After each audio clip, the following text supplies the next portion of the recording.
What is up, Rad Potential YouTube? Welcome to today's video. This is the night before we leave for Deals Gap. The RADX7 is far from ready, but is ready to go very far. So, got my Savannah RX7 badges on. You saw the last video, which I kind of just was clips I had filmed, and this is going to be some actual getting stuff done. We're going to film some things. I'm going to teach you something.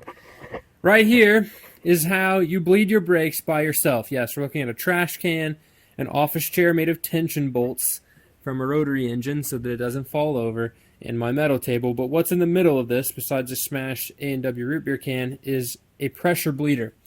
This, if I can get it untangled, is how you bleed your brakes when you're at home by yourself. This is what's called a pressure bleeder. You can make it from a simple Ace Hardware garden sprayer, some assorted plastic tubing, and then buy the correct master cylinder cap for your car. Effectively, how this thing works is we're going to put the brake fluid, which in my case is some Motul, oh, I just spilt it, RBF600.4, rated for factory car brake lines. We're going to put a whole jug of this in here, because my car has 100% no brake fluid in it right now. So we're going to go ahead and just dump the whole thing in there. This will be the new Motul RBF600 wrench jug right here. That one. Then I'm going to go top off my master cylinder with this other jug. We're going to put some pressure in here after we screw the blue cap onto that. And then that pressure pushes the fluid to all the brakes. You don't have to pump the pedal. You don't have to be like pump, hold, wedge a police baton in front of your seat. Like in the movies they do it for gas pedals to ramp cars. You don't have to be all creative. You can literally just put 15 pounds of pressure in your brake booster, or your 15 pounds of pressure in your brake master cylinder, and then just go crack the bleeders open and it bleeds. Super easy. Little trick of the trade for putting brake fluid in a car that's got really good paint, you don't want to spill it, is make sure you just poke a couple little holes in the top, and I just spilled it anyways, so that you can pour this in here effectively without making a huge mess. Also make sure all your brake lines are tight before you do this, which I hope mine are, but I'm pretty sure I tighten them all down. I will check them, however, right now. If you're in the medical field, this is exactly like operating a syringe. You want to bleed the air out of this line. It'll give you a more effective time to bled brakes. Here. Okay. So there it's coming up. It'd be nice if you build your brake pressure bleeder out of clear line, just like this one. This is not something that we bought. This is something Charles built. And then you take this deal and screw it right on there. Just lose that other cap, all the way to the ground. Once you've got that on there and sealed, put about 10 psi of pressure in this deal.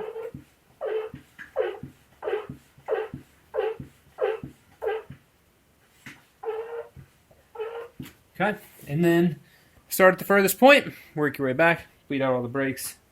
Easy peasy. You guys see what this is? This right here is honestly the worst thing. Not really. I mean, the whole shop could have fell down in this rogue storm or something. But nothing's a bigger kick in the you-know-what than a broken brake bleeder. It looks like that this car had speed bleeders on it. So if you've ever seen what those are, there's like a little ball in there. And then you just crack the speed bleeders. You pump the pedal. It lets the fluid squirt out but can't come back in. Because this bleeder broke. It's going to be impossible for you guys to see down here in the dark, but I broke the rear bleeder off in my GSLSE caliper, which is actually unobtainium, unless you're like, I have a parts yard of cars, I could probably go find one, but I'm just going to cheat and bleed this from the brake line. So on these rear calipers, the brake line actually comes off the top of the caliper, so it's honestly a little bit better of a place to bleed the brakes, albeit it doesn't bleed from the master. It doesn't bleed from the brake pistons chamber or right behind it. But crack that upper line off. You can see the shiny coming out of the line. We'll tighten the line down. If it was on a front brake, definitely would not do that. Want to try to get the bleeders going. Those are 100% stuck. I got the other one out on the other side, the driver's side rear. But the front brakes are being a pain. And then, of course, because it's the night before and you need everything, my stupid torch, it's not out of gas, but the flicker lighter part doesn't light the gas. So I am now out of heat because I was able to heat that one and heat the other side, but I can't heat this one. So hopefully we don't break off another blader, because if I have to go rescue a Turbo 2 caliper from another car down there, which I have, I just don't want to have to deal with that. And I already kind of freshly restored these, but what I should have done is broke the bleeders loose while they were on the bench getting painted, and I'm not fighting it on the car now that the brake lines are all hooked up. So let's hopefully. Woo! That's the good click right there, boys. That's the good click. Oh yeah, and we got brake fluid coming out like a whole nightmare. Not that I expected anything different, but you know, let's just drain all the brake fluid down. I always like to use a 6-point socket to take these loose. Don't try to do it with even a box end wrench. That's 12 points. Sometimes you can strip them. So albeit I'm not ready to go for a crazy test drive right now because, well, it's super late, and I do have headlights, but my turn signals are acting funny, so got to deal with that, but that's not a huge deal. So anyways, at least it is for the test drive, but not for right now. Clutch is good. I have a brake pedal, albeit not very confidence inspiring, because when you bleed the brake line from the brake line, bleed the caliper from the brake line, words and stuff are hard sometimes, you don't exactly get like perfect brakes, but you get brakes that'll stop the car, you know?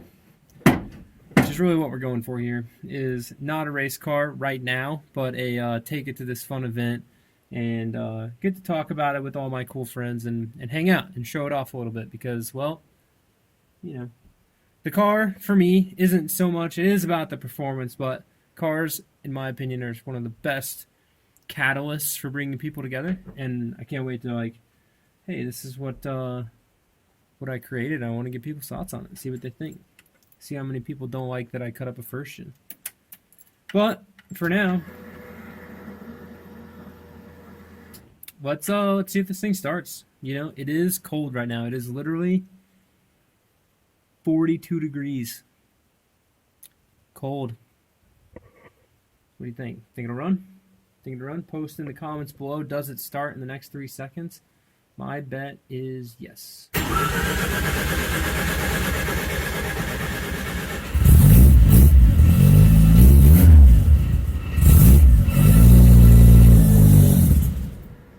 Oh, man.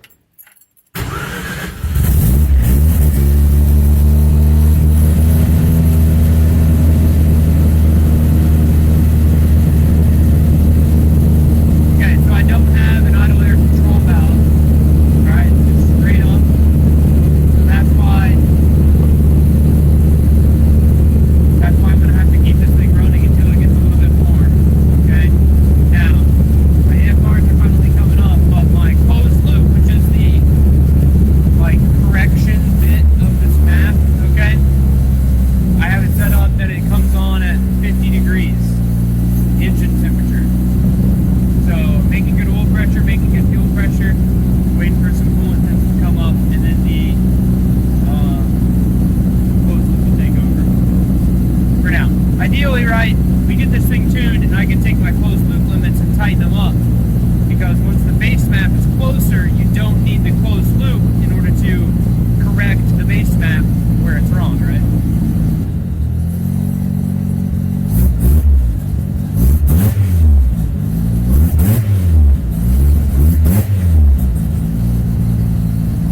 I guess what we can do, though,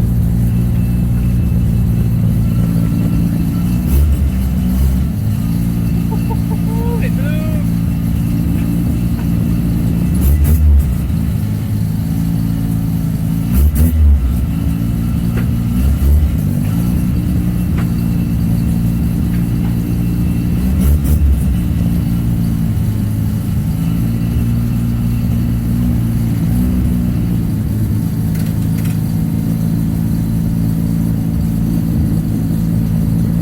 Seems to be on, I mean, it's idling at 1600, but it's idling.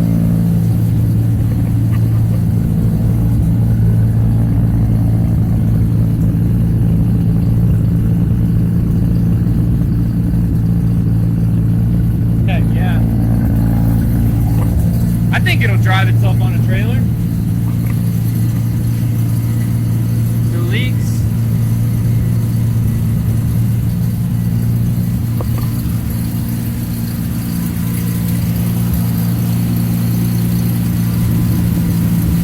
No leaks.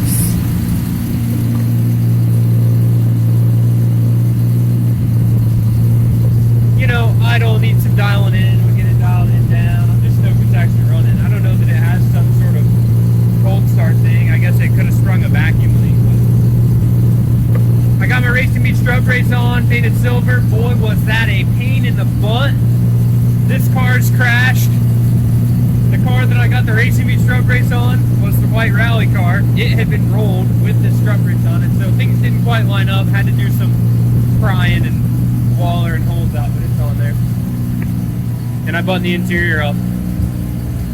I still gotta find one of those squares tomorrow to cover up that hole.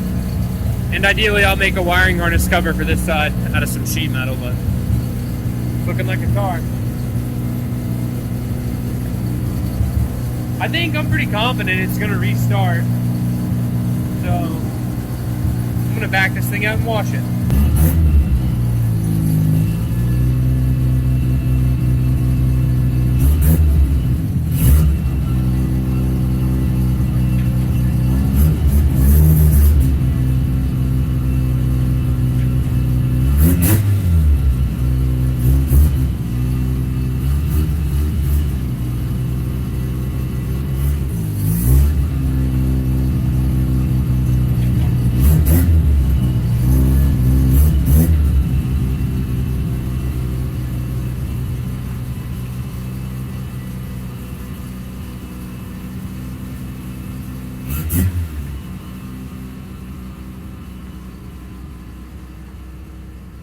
It's dark outside, but dang, this thing looks so good sitting not in my garage.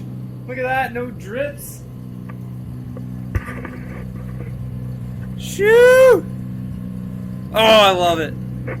I love it so much. It's so good seeing the perspective view with the wheels, with the wing, with the flares, with the holes in the bumper. I know you guys just see a black door here, but trust me when I'm describing, it's epic. Maybe this will correct. No. Terrible. Terrible lighting. I guess I could probably see it if I pulled it up a little closer. I don't know. Regardless. You guys are just getting to react to me reacting to what I'm saying, but let me get this washed up and I'll get it pulled back in here.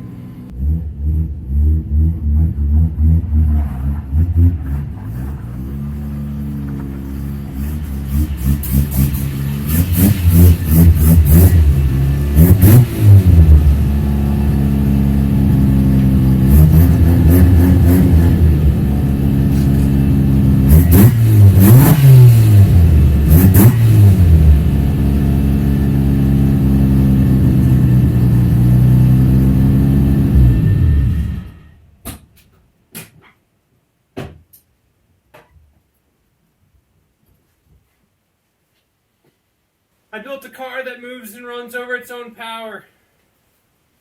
How exciting is that? Even though that's kind of to be expected of automobiles. Ready to at least ride on the trailer to Deals Gap Rotary Rally, sit in the rain for a few days, and then show off Calvin's epic paint job at the car show. Brakes, something to be desired. But I gotta wash my car! And it looks so sick! Just the little, that Savannah badge, it just does it. It just like, you know, most of these first gens, you gotta have the belt molding, like the trim. At least, it's my opinion, right? I like the trim, especially on the SA, it's just the thin black line. Best thing ever. Even on FBs, the trim line just does so much for these cars. There's just too much red, not enough sexiness going on, right?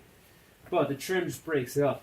But this badge just helps out so much. The flare kind of, you know, it's grown on me that it's black, at least, in this iteration, but I really would just want the stripes. I'm not a, you know, y'all can kind of anticipate what livery I'm going to do, but I just want the stripes on it really bad. That's just been my vision for this car, but dang, it just looks so good. I haven't even dried it off yet.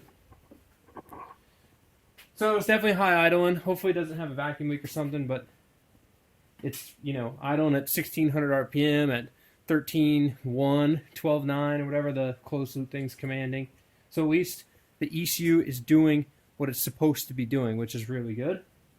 Obviously, you heard me rev it, and it's kind of not super stoked to rev up. So still got to sort out the tune on the big end, but man, I'm just so happy that it actually moved under its own power. I got to wash it. The stance is about right.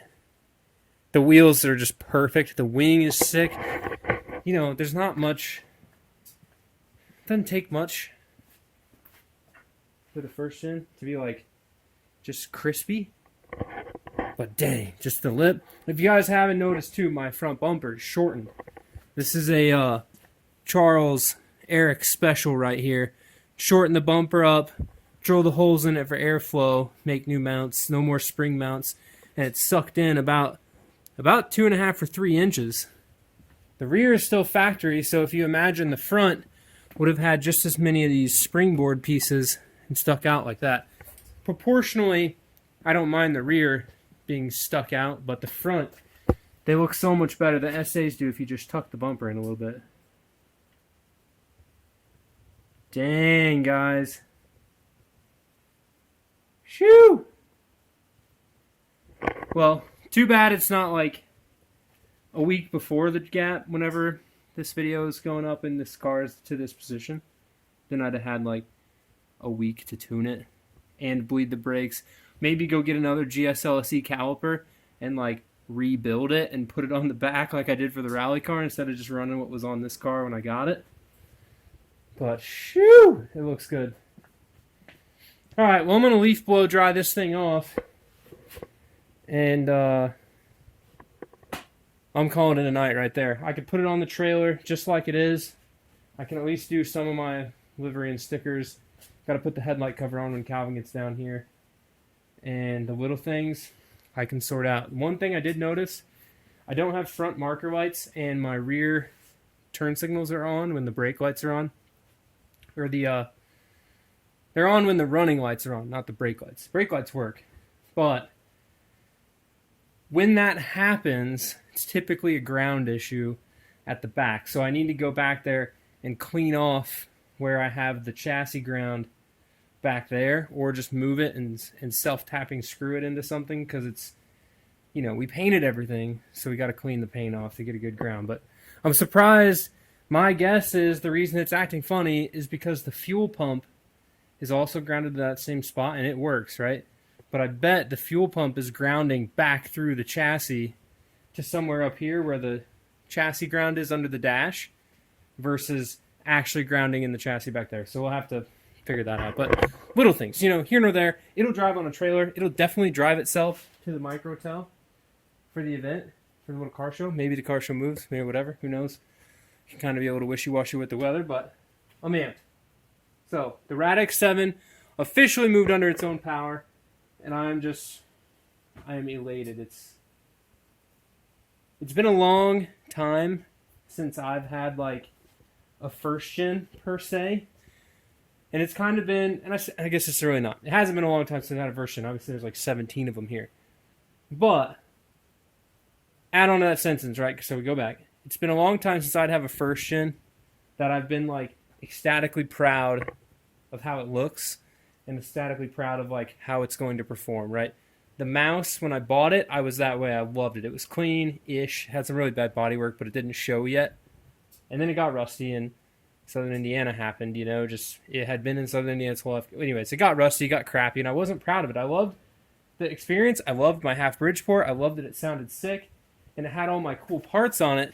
But it just wasn't like I knew I could build it better. You know, it's like having a really sharp samurai sword with a really bad handle on it. And you're like, I'm the guy that builds these swords, right? But I haven't even built a nice one for myself. So I'm stoked that now I've got, like, I know my skills in building cars can be this. And now I'm happy that I finally have used those skills to build something for me. So, anyways, I just want to thank you guys so much for watching these videos. I know I'm rambling here because it's, you know, these video series, right, guys? This is me after a day job of work coming home and working more. So I really just love that you guys are enjoying them because it makes me want to make them. And I hope you guys learned something from them. At least these last couple videos I haven't been like in the teaching mode because I've just been in build my car mode, and sometimes the camera gets left on the side, but man, I'm just so happy with how this thing has come out. But anyways, I love that you guys enjoyed the videos. I love all the support, love the comments. Hope to meet a bunch of you or some of you or whomever at the Gap and show you guys this at least. Ooh, I need to torque the lug nuts now I think about it. Remind me tomorrow, you know. But anyways, hope to meet a bunch of you guys at the Gap and show you guys the car, and love all the views and love all the support that you guys get or that you guys give to me.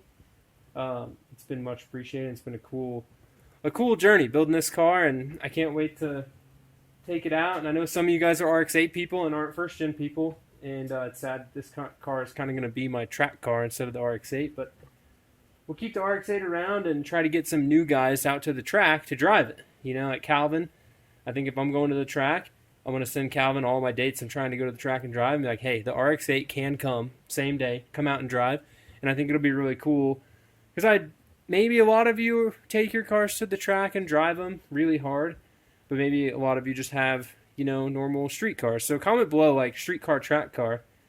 But I enjoy these cars kind of as both. Obviously, this is a streetable track car, but I'd love to kind of know, you know, because I really enjoy, like, I just love going to the track and driving. Love to be able to share that, and I hope you guys enjoy it too. So anyways, I'll quit rambling, and the RADX7 lives. I finally get to go to bed. What time is it? Oh yeah, 11:45. Finally get to dry this off and go to bed close to the day before I have to wake up. Otherwise, I've usually been going to bed like 5 hours or not even 4 hours before I have to be at work. So the dog is 100% asleep on the couch on the back porch. It's freezing outside, so I'm not even going to... Hey, Letty. Oh, she perked up. Don't move if the car goes to the Dragon and runs pretty good, but not the best, and survives the weekend and then comes back on the trailer just as we put it on the trailer. Look at that. She didn't even move, and you guys can't even tell that she did or didn't. So that means it's going to happen. Peace, guys. Keep it rad.